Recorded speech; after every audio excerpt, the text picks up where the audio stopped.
Hello everyone, good morning. आप सभी का इकराम चैनल पे स्वागत है। आज हम लेकर आए हैं सेट आज हम लेकर आए हैं आपके लिए सेट 10 पॉलिटी एमसीक्यू का, जिसके हम जो पॉलिटी का जो पूरा एमसीक्यू के थ्रू रिविजन कर रहे हैं। तो आज उसका सेट 10 है। 30 क्वेश्चन डेली हम लेकर आते हैं। तो आज ये अगर हम कर लें तो टोटल 300 क्वेश्चन अभी तक हम लोग कर लिए हैं। तो चलिए अब हम लोग स्टार्ट करते हैं। पहला question, during a proclamation of emergency due to the breakdown of constitutional machinery in the state, the president can।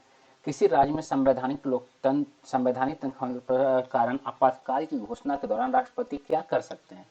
तो पहला, assume all power vested in and exercisable by the governor. बिल्कुल सारा पावर ग्रहण कर सकते हैं जो गवर्नर करता है। Declare that the power of the state legislature shall be exercised by parliament. बिल्कुल पार्लियामेंट कर सकता है। Assume certain powers of the high court. नहीं, उच्च न्यायालय के पावर एग्जीक्यूटिव नहीं ले सकता है। जुडिशियरी का पावर एग्जीक्यूटिव नहीं ले सकता है। Suspended by order any or all fundamental right except those under article 20 and 21। नहीं, प्रेसिडेंट रूल में जब कॉन्स्टिट्यूशनल मशीनरी को जब संवैधानिक तंत्र के खराब होने के कारण जब लगाया जाता है तो उसमें आपका फंडामेंटल राइट सस्पेंड नहीं होता है। ठीक है ना। तो इसका करेक्ट आंसर क्या हो जाएगा? 1 एंड 2। 1 एंड 2, सिर्फ ये और ये सही है। तो इसका करेक्ट आंसर है 1 and 2। When a financial emergency is proclaimed, जब फाइनेंशियल इमरजेंसी प्रोक्लेम्ड होता है तो repayment of government debts will stop. नहीं, सरकारी ऋणों का भुगतान बंद हो जाएगा। बिल्कुल नहीं बंद होगा। Payment of salary public servant will be postpone. हाँ, ये हो सकता है। लोक सेवकों का वेतन का भुगतान स्थगित कर दिया जा सकता है। Salary and allowances of any class of employee. नहीं, एनी क्लास नहीं, ये गलत है। एनी क्लास किसी भी वर्ग के कर्मचारी का वेतन भत्ता कम नहीं कहता है। यूनियन वेज नहीं, ये गलत है। यूनियन वेज प्रस्तुत किया जाएगा। तो इसका आंसर क्या हो जाएगा? B. B is the correct answer. कुछ स्पेसिफिक क्लास के एम्प्लॉय जो हाई सैलरी वाले एम्प्लॉय जैसा है ना, उनका पेमेंट कम कर दिया जाता है, सारे का नहीं। अगला, on the basis of financial crisis declared by the president of India। Financial आपातकाल, वित्तीय आपातकाल इंडिया में कभी घोषित हुआ है आज तक? तो वित्तीय आपातकाल आज तक एक बार भी भारत में घोषित नहीं हुआ है। ऐसे आपातकाल 3 बार हुआ है। 2 बार हुआ है एक्सटर्नल वार के कारण, 2 बार एक्सटर्नल वार, और 1 बार हुआ है इंटरनल रिवेलियन के कारण या इंटरनल एग्रेशन के कारण, इंटरनल डिस्टर्बेंस। उसमें इसका क्या है? इंटरनल डिस्टर्बेंसेस के कारण। ठीक है। तो अभी तक टोटल 3 बार लगा है, जिसमें से फाइनेंशियल इमरजेंसी 1 बार भी अभी तक नहीं लगा है। When a proclamation of emergency is in operation, the duration of Lok Sabha can be extended for a period of। जब आपातकाल की घोषणा हो जाती है, लोकसभा की अवधि कुछ समय के लिए बढ़ाई जा सकती है। तो लोकसभा की अवधि कितने समय के लिए बढ़ाई जा सकती है? तो एक बार में 1 साल के लिए बढ़ाई जा सकती है। 1-1 साल करके आप बढ़ा सकते हैं। The proclamation of emergency at the first instance can be restricted to. पहली बार जो इमरजेंसी है वो कितने समय के लिए रेस्ट्रिक्ट किया जाएगा? तो आप 6 महीना के लिए इमरजेंसी, 6 महीना पे आपको इमरजेंसी आप बढ़ाइए। ये कब हुआ था? ये 44वां संवैधानिक संशोधन से कर दिया गया है कि आप 6 महीना पे इसको बढ़ा सकते हैं। 6 महीना पे इसको रेस्ट्रिक्ट किया जाएगा फिर से। तो फिर 6 महीना बाद फिर से आपको पार्लियामेंट के दोनों हाउस से पास करवाना होगा। इस तरह से फिर प्रोसेस स्टार्ट होगा। अगला, every proclamation issued under article 352 shall be laid before each house of the parliament। बिल्कुल। laid before the Lok Sabha, decided by the prime minister and conveyed to the president। all the above। इसमें आपका answer होगा all the above। जो भी proclamation issued होता है, जो भी प्रोक्लेमेशन इशू होता है आर्टिकल 352 के अंदर, वो प्राइम मिनिस्टर के द्वारा डिसाइड किया जाता है और प्रेसिडेंट को कन्वे किया जाता है। ठीक है ना। प्रधानमंत्री के द्वारा निर्णय लिया जाएगा और राष्ट्रपति को अवगत कराया जाता है, और फिर वो सारा काम होता है और राष्ट्रपति को सब कुछ अवगत करवाते हैं। The president rule impose for the period of. President rule mainly कितने टाइम के लिए होता है? 1 बार में 6 महीना के लिए। फिर आप 6 महीने के बढ़ाते हैं, इसको मैक्सिमम 3 ईयर्स के तक ले जा सकते हो। उसमें भी अगर आप जैसे 1 साल या 2 साल से ज्यादा जाना है तो उसका कुछ कंडीशन होता है। अगर इलेक्शन कमीशन चुनाव करवाने का कंडीशन में नहीं है या कुछ वैसा, या राष्ट्रीय आपातकाल लगा हुआ है, तो आप इसके आगे एक्सटेंड कर सकते हो। The duration of proclamation of financial emergency is, financial emergency जो है वित्तीय आपातकाल है, उसका ड्यूरेशन कितना है? तो पहली बार में 2 महीना, फिर उसको आगे 6 महीना के लिए बढ़ा सकते हैं, लेकिन फर्स्ट इंस्टेंस में पहली बार में 2 महीना। अगला, during the proclamation of national emergency, राष्ट्रीय आपातकाल की घोषणा के दौरान all fundamental rights are suspended, सारे फंडामेंटल राइट सस्पेंड हो जाते हैं? नहीं, सारे फंडामेंटल राइट सस्पेंड नहीं होते हैं, गलत है। Article 20 and 21 can not be suspended, article 32 can not be suspended, article 19 can not be suspended. ये तो सस्पेंड हो सकता है, ये भी सस्पेंड हो सकता है, ये सस्पेंड नहीं हो सकता। जैसे आपका है ना अनुच्छेद 358 और अनुच्छेद 359, जब राष्ट्रीय आपातकाल एक्सटर्नल एग्रेशन इस सब के कारण लगता है तो आर्टिकल 19 ऑटोमेटिकली सस्पेंड हो जाता है, ठीक है ना। और आर्टिकल 365 के अंदर में आप प्रेसिडेंट जो है वो किसी भी फंडामेंटल राइट को सस्पेंड कर सकते हैं एक्सेप्ट आर्टिकल 20 एंड 21। 20 और 21 को छोड़कर किसी भी आर्टिकल को सस्पेंड किया जा सकता है आर्टिकल 359 के अंदर। और आर्टिकल 358 के अंदर में आर्टिकल 19 जो है, अनुच्छेद 19 जो है, वो अपने आप ऑटोमेटिकली सस्पेंड हो जाता है। अगला, इमरजेंसी कैन प्रोक्लेमेंट, आपातकाल की घोषणा की जा सकती है। आपातकाल घोषणा in whole country, only in part of the country where actual aggression has taken place, in any part of the country, in entire country or any part of the territory of India। या तो पूरे देश में या किसी एक भाग हिस्सा में भी ये किया जा सकता है, तो इसका D is the correct answer. अगला question, a resolution for the revocation of proclamation of national emergency may be moved by, जो रिजोल्यूशन जो है, प्रस्ताव जो है, वो राष्ट्रीय आपातकाल को रद्द करने के लिए 1/10 of total membership of Lok Sabha, Lok Sabha के कुल सदस्यों के 10वां हिस्सा, यानी कि मान लो कि 550 लोकसभा के सदस्यों कुल सदस्य संख्या, तो इसमें से 55 के द्वारा अगर प्रस्ताव पेश किया जाएगा तो हटाने के लिए प्रोसेस स्टार्ट हो जाएगा। A resolution rectifying the proclamation of national emergency required to be passed by Parliament, by each House of Parliament, by both House of Parliament in joint sitting, by each House of Parliament in joint sitting with majority of total membership of each house and by majority of not less than 2/3 member of the present and voting। नहीं, ये simple majority से, यानी कि 50% plus 1 present and voting, present and voting से by each house of parliament अलग अलग वे में ये पास, दोनों हाउस अपना अपना पास करेगा, तो इसका आंसर क्या हो जाएगा? B. The president can issue proclamation of emergency, किसके द्वारा? on that high on when the decision of the union cabinet for the issuance of proclamation has been communicated to him in writing। जब union cabinet, केंद्रीय मंत्रिमंडल लिखित में, ध्यान रखना इस बात को, लिखित में, रिटन में ये बोलता है राष्ट्रपति को कि आप आपातकाल लगाइए, तभी प्रेसिडेंट रहता है। ये कब जोड़ा गया है? ये आपको लाया गया है 44th कॉन्स्टिट्यूशनल अमेंडमेंट एक्ट 1978 से।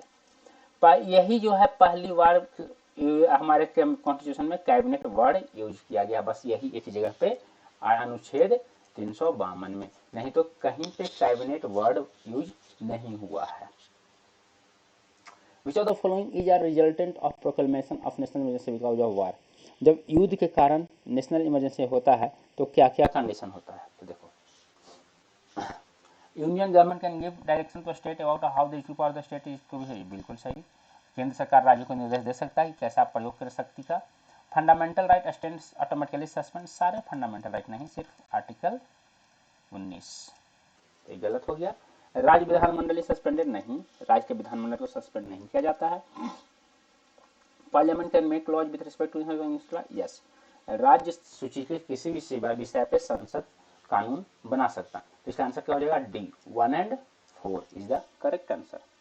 अगला, in case of proclamation of emergency on grounds of war और एक्सटर्नल एग्रेशन, युद्ध या बाहरी आक्रमण के कारण जब इमरजेंसी लगाया जाता है, आपातकाल लगाया जाता है, तो क्या कंडीशन है?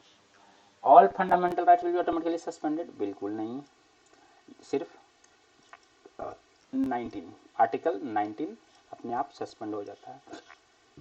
Right to move a court for enforcement of any fundamental right suspended, किसी भी मौलिक हक लागू करने के लिए अदालत नहीं। The president may order the suspension of any fundamental except article 20 and 21। हाँ ये सही है, राष्ट्रपति किसी भी फंडामेंटल राइट को सस्पेंड करने का ऑर्डर दे सकते हैं। पार्लियामेंट में नहीं, पार्लियामेंट के पास ये पावर नहीं है, संसद के पास ये अधिकार नहीं है। अधिकार किसके पास है? ये अधिकार पार्लियामेंट के पास है। अगला, इन the election of the president, देखो यहाँ तक इमरजेंसी था। आई होप आपको इमरजेंसी का सारा कुछ समझ में आ गया होगा, इमरजेंसी में क्या होता है, कैसे लगता है, सारा कुछ। अब आगे देखते हैं। इन the election of the president, union executive में हम लोग आ गए। तो इन the election of the president the value of the vote of the Lok Sabha members, president के इलेक्शन में लोकसभा के मेंबर का वोट का वैल्यू कितना होता है, इज समान है, differs according to geographical size of the respective state, differs on number of votes of a member represents. तो ये कैसे होता है? ये होता है एक सदस्य द्वारा प्रतिनिधित्व किए गए वोटों की संख्या के अनुसार भिन्न होता है, ठीक है ना। जैसे देखो प्रेसिडेंट के इलेक्शन में हम आपको वैल्यू ऑफ वोट समझाते हैं, कैसे प्रेसिडेंट के इलेक्शन में वैल्यू ऑफ वोट को काउंट करता है। एक विधायक, एक एमएलए, देखो प्रेसिडेंट के इलेक्शन में कौन भाग लेते हैं, याद रखना हमेशा, elected representative, elected member of Lok Sabha and Rajya Sabha plus elected member of legislative assembly, Vidhan Sabha. Rajya Sabha और लोकसभा के चुने हुए सदस्य और विधानसभा के चुने हुए सदस्य, मनोनीत सदस्य राष्ट्रपति के चुनाव में भाग नहीं लेते हैं, हिस्सा नहीं लेते हैं। तो एक एमएलए, एक विधायक के वोट का वैल्यू कितना होता है? तो एक विधायक के वोट का वैल्यू होता है पॉपुलेशन ऑफ स्टेट, स्टेट के कुल जनसंख्या divided by total seats, number of seats और लेजिस्लेटिव असेंबली, लेजिस्लेटिव असेंबली में कितना नंबर ऑफ सीट्स है, इनटू 1/1000। जैसे सपोज करो झारखंड, तो आपको झारखंड का पॉपुलेशन कितना है वो, ठीक है, डिवाइडेड बाय झारखंड में विधानसभा सदस्य कितना है, 81 गुने 1/1000। ये आपका एक झारखंड के एमएलए के सीट का संख्या हुआ, ठीक है। अब हम लोग देखते हैं कि एक सांसद, एक एमएलए के सीट का क्या होता है। तो एक सांसद, एक पार्लियामेंट के सदस्य का, तो एक पार्लियामेंट के सदस्य का कितना होता है, मेंबर ऑफ पार्लियामेंट का, टोटल सारे स्टेट के सारे एमएलए के वोटों का addition, total value of votes of all MLA divided by total elected member of Lok Sabha plus Rajya Sabha. यानी कि लोकसभा के मेंबर के सदस्यों का संख्या क्या हो जाएगा, नंबर ऑफ वोट्स, कितना वोट प्रेजेंट हुआ है उस आधार पे अपना सारा कुछ होता है, लेकिन सबका फिर सेम हो जाएगा, ठीक है ना। तो ये क्राइटेरिया है वोटिंग का। अगला question, the president of India is, Bharat के राष्ट्रपति क्या होते हैं, commander in chief of defence forces, supreme commander of armed forces, head of the government, supreme commander of defence forces of the union and executive head of the union, दोनों होते हैं। संघ के रक्षा बल के सर्वोच्च कमांडर और संघ के कार्यकारी प्रमुख, चीफ ऑफ एग्जीक्यूटिव चीफ होते हैं और कमांडर होते हैं supreme commander. The president can be removed by the way of impeachment which can be made only by the member of Lok Sabha and Rajya Sabha through impeachment. Lok Sabha और राज्यसभा के इसको देखो, प्रेसिडेंट के इलेक्शन में सिर्फ इलेक्टेड मेंबर वोटिंग करते हैं, लेकिन प्रेसिडेंट के रिमूवल में, प्रेसिडेंट के इम्पीचमेंट में member of all member of elected plus nominated member भी वोटिंग करते हैं, ये बात ध्यान रखना। और इम्पीचमेंट में लेजिस्लेटिव असेंबली के मेंबर वोटिंग नहीं करते हैं, लेकिन इलेक्शन में करते हैं, तो ये मेजर डिफरेंसेज है।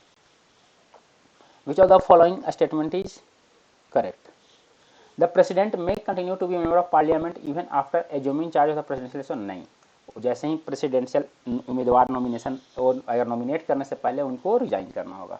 The president is not barred, nomination से पहले ही उनको रिजाइन करना होगा। The president is not barred from holding any other office of profit, नहीं, वो उनको ऑफिस ऑफ प्रॉफिट नहीं होल्ड करना है। The president is entitled to use his official residence only on payment of rent fixed, राष्ट्रपति ने भुगतान केवल धन के भुगतान कर रहे हैं। The emoluments of the president shall not be diminished during his term of office, राष्ट्रपति भत्ते उनके काल कम नहीं होंगे, तो ये सही आंसर है, उनके पेमेंट एक कुछ भी कम नहीं होगा, उनका ऑफिस प्रेसिडेंट का बढ़ सकता है, कम नहीं होगा, ठीक है ना, ये भी गलत है। उनको रेंट किराया नहीं देना रहता, सब कुछ फ्री ऑफ सॉरी कॉस्ट रहता। In the election of the president each member of electoral college has, इस मेंबर के पास कितना रहता है, 1 vote, as many vote as there are candidates, 1 vote with value attached to it, 1 vote with value attached to it and he can give as many preference as there are candidates. एक vote रहता है और साथ एक specific value attach रहता है, लेकिन वो प्रेफरेंस दे सकता है। जैसे देखो क्या होता है, मान लो कि 4 कैंडिडेट हैं A B C D, ठीक है, और मान लो हमको वोट नहीं करना, हम C को फर्स्ट प्रेफरेंस देंगे, तो हम ऐसे लिखेंगे फर्स्ट C, सेकंड हमको D को प्रेफरेंस दिए हैं तो D, थर्ड मान लो कि B को दिए हैं तो B, और फोर्थ A। हम इस तरह से अपना प्रेफरेंस अपने मेंबर को सबको जितना मन उतना दे सकते हैं। सबसे पहले मेरा C पहला प्रेफरेंस देखा जाएगा, उस तरह से ये सारा कुछ होता है, ठीक है ना। अगला, the value of vote of a member of parliament for the election of the president is determined by dividing the, कैसे डिटरमाइन होता है value of vote, nation's population as per the local elections, नहीं, nation's population नहीं, total value of votes of member of all state by the elected member of the 2 house of the parliament, अभी बताए थे। This one is the संसद के दोनों सदनों के सदस्यों के द्वारा सभी राज्यों के विधानसभा के सदस्यों के वोटों का कुल मूल्य, ये इसका होता है पॉपुलेशन के बेसिस पे नहीं होता है। ये एक एमएलए विधायक के वोट का वैल्यू पॉपुलेशन के आधार पे देखा जाता है, ठीक है। Who administer the oath of office of president, president को शपथ कौन दिलाते हैं, तो chief justice of India, Bharat के मुख्य न्यायाधीश। अगला, an individual who is not a member of either house of parliament can be appointed a member of the council of minister but he has to become a member either house within a period of, अगर कोई मान लो कि हम लोकसभा या राज्यसभा के member नहीं हैं, ठीक है, और हम मंत्री बन गए, तो हमें कितने दिन के अंदर में लोकसभा या राज्यसभा का मेंबर बन जाना चाहिए, तो 6 महीने के अंदर में, 6 महीने के अंदर में हमको ये मेंबर बन जाना चाहिए। अगर हम मेंबर 6 महीने के अंदर में नहीं बनते हैं तो 6 महीना बाद मेरा मिनिस्टर्स पोस्ट अपने आप खत्म हो जाएगा। अगला, which one of the following does not constitute the electoral college for electing president of India, निम्न में से कौन सा भारत के रचना में निर्वाचक मंडल का गठन नहीं करता है, तो कौन नहीं करता है, कौन इसमें निर्वाचक मंडल नहीं है, इलेक्टेड मेंबर राज्यसभा निर्वाचक मंडल है, हम वोटिंग करते हैं, इलेक्टेड मेंबर लोकसभा वोटिंग करते हैं, elected member of legislative of each state voting करते हैं, elected member of council of list ये वोटिंग नहीं करते हैं। विधान परिषद के सदस्य वोट नहीं करते हैं। अब क्वेश्चन मन में आएगा क्यों नहीं करते हैं तो क्योंकि हमारे देश में सिर्फ 6 ही राज्य में, सिर्फ 6 स्टेट में लेजिस्लेटिव असेंबली है, सॉरी लेजिस्लेटिव काउंसिल है, विधान परिषद है, तो अगर ये लोग वोट करेंगे तो ये पार्शियलिटी होगा या नहीं होगा, तो इसलिए इनको वोट करना अलाउड नहीं है।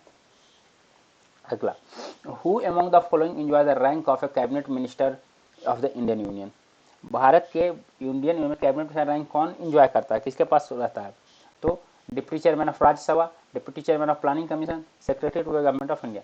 देखो पहले ये होते थे, अभी ये यहाँ पे क्या आ जाएगा, deputy chairman of planning commission है, डिप्टी चेयरमैन ऑफ, या यहाँ पे लिखेंगे vice chairman of NITI Aayog, NITI Aayog के उपाध्यक्ष, नीति आयोग के उपाध्यक्ष, ठीक है, इनको कैबिनेट मिनिस्टर का रैंक मिला रहता है। The chief minister of union territory where such a setup is appointed by, chief minister के द्वारा अपॉइंट होते हैं तो वो मेनली लेफ्टिनेंट गवर्नर के द्वारा अपॉइंट होते हैं, बट इसमें भी कुछ कंडीशंस हैं, क्या, जैसे दिल्ली में अपॉइंट होते हैं प्रेसिडेंट के द्वारा, तो अलग अलग का, लेकिन ऐसे जनरली वो उपराज्यपाल लेफ्टिनेंट गवर्नर के द्वारा अपॉइंट होते हैं। The 5-year term of the president is calculated from, 5 साल का टर्म होता है, कब से होता है, जिस दिन से वो चार्ज को एज्यूम करते हैं, जिस दिन वो शपथ लेते हैं, शपथ लेने के दिन से, शपथ लेते हैं तो चार्ज एज्यूम कर लिए, तो उस दिन से पूरे 5 सालों तक वो रहेंगे, उसी समय से वो डेट काउंट होता है। अगला, if the president wants to resign from office he may do by writing to, वो वाइस प्रेसिडेंट उपराष्ट्रपति के नाम लेटर लिख के रिजाइन कर सकता है। रिजाइनेशन लेटर किसके नाम रहेगा, उपराष्ट्रपति के नाम। अगला question, in which of the following situation does the president act in his on description, राष्ट्रपति अपने विवेक से कार्य किस चीज में करता है, मतलब कि ऐसे तो राष्ट्रपति को कोई भी पावर नहीं है, वो सारा काम किससे करता है, advice of aid and advice of council of minister headed by prime minister. मंत्रिमंडल जो कि प्रधानमंत्री राजस्थान में जो मंत्रिमंडल था उसके ही सारा देख रेख में सारा काम करता है, लेकिन कभी कभी वो खुद से भी काम, जैसे अपॉइंटमेंट नहीं, अपॉइंटमेंट ऑफ प्राइम मिनिस्टर में जब हंग मेजोरिटी रहे तब, यहाँ पर हंग मेजोरिटी रहे तब, in returning a proposal to the council of minister for ये सही है। अगर किसी बिल को रिकंसिडरेशन के लिए रिटर्न करना तो राष्ट्रपति अपने विवेक से कार्य करते हैं। तो B is the correct answer, B is the correct answer. अगला question, the minimum age required for becoming prime minister of India is. Bharat के प्रधानमंत्री बनने के लिए मिनिमम एज कितना चाहिए? तो एक मेंबर ऑफ पार्लियामेंट बनने के लिए मिनिमम एज कितना चाहिए? सॉरी, लोकसभा के मेंबर, लोकसभा का मेंबर बनने के लिए मिनिमम एज कितना चाहिए? 25 साल, और राज्यसभा के लिए 30 साल। यानी कि अगर हम लोकसभा के मेंबर बन गए तो हम प्राइम मिनिस्टर बन सकते हैं। यानी कि एक प्रधानमंत्री बनने के लिए भारत में कम से कम आपको 25 साल का होना जरूरी है, 25 ईयर्स। ठीक है, तो इस तरह से आज का 30 क्वेश्चन का सेट खत्म हो गया। आई होप आप लोग को पसंद आया होगा, आप लोग को अच्छा लगा होगा और सारा कुछ समझ में आया होगा। इसी तरह हम अगले सेट लेकर आएंगे। अगर आप लोग को अच्छा लग रहा है तो सब्सक्राइब कीजिए, लाइक कीजिए, शेयर कीजिए।